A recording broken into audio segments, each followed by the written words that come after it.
এখন বাজে রাত্রির 1:45। দেখো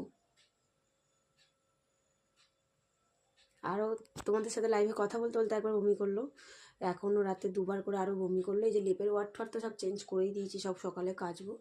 দেখো কী হয়েছে মা? শরীরটা খারাপ করলো, হঠাৎ করে শরীরটা কেন খারাপ করলো? আমি ভাবলাম কী করবো, বসে আছি ওকে নিয়ে। কারণ দেখো নিজের সন্তানের শরীর খারাপ হলেও তো এরকমই হয়। এখন ও বমি করছে বারবার, আমি কী করে ঘুমাবো? 1:45 বাজে, এখনও ঘুমাতে পারছি না, কারণ 3বার করে বমি হয়ে গেল। দেখি সকালে ডাক্তারকে ফোন করবো। হঠাৎ করে বমি কেন করছে বুঝতে পারছি না। আমার খুব টেনশন হয় ওর শরীর খারাপ হলে পরে।